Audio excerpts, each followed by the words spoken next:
Good evening, welcome to Anglia Business. I'm standing in for Steve Chambers, who's at home encased in plaster after getting at the wrong end of a rugby tackle last weekend. Coming up in a moment. Booming brick production, but what are they doing with them all? And the sky-high cost of owning your very own jet brought ever so slightly down to earth.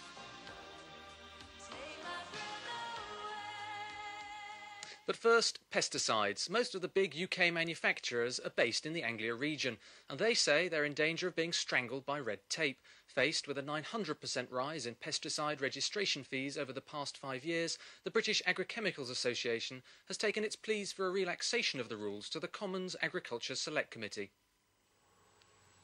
Before crop sprays like this can be sold in the UK, they have to be cleared by the PSD, because they can't get the sprays to protect them.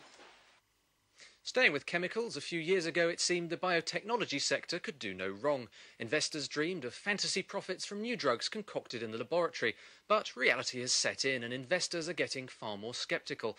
One company that suffered is Cambridge-based Cantab. Its share price remains at a low after it more than halved earlier this year, when a key product failed trials.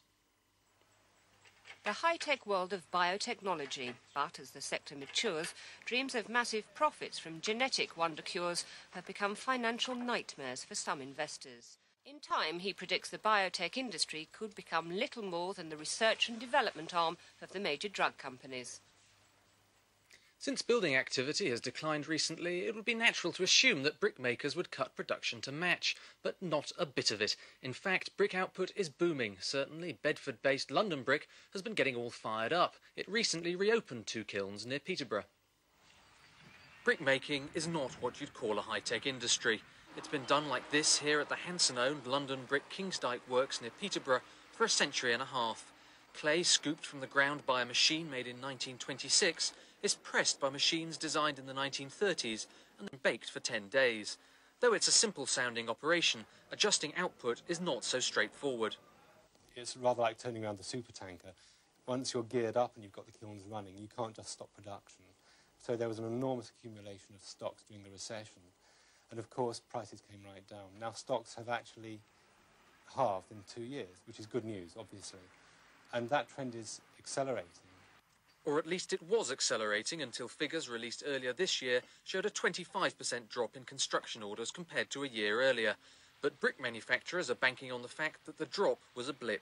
During the summer and autumn of last year, bricks were in relatively short supply. Developers couldn't get them fast enough. This is because stock levels were declining, but also capacity wasn't sufficient to meet demand. What we're doing is balancing that equation out again. At Kingsdyke, 2 kilns that were shut down during the recession have recently been reopened, and staff cuts of the late 80s have been reversed. That's typical of the rest of the industry. According to the Brick Development Association, which represents 95% of the industry, total production is expected to be 3.5 billion bricks this year, more than 15% up on last year.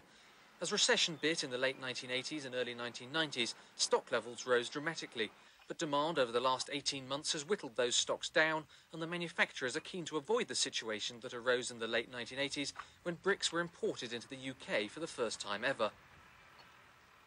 Harlow-based building product and speciality group Ewell Catto has announced a 56% increase in pre-tax profits, up to £28.5 million from £18 million last year.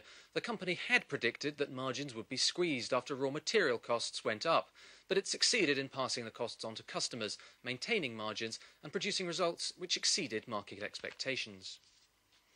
Finally, there are a few more potent symbols of corporate success than the company jet, when executives' time is worth so much that it's worth spending millions for the convenience of a private plane.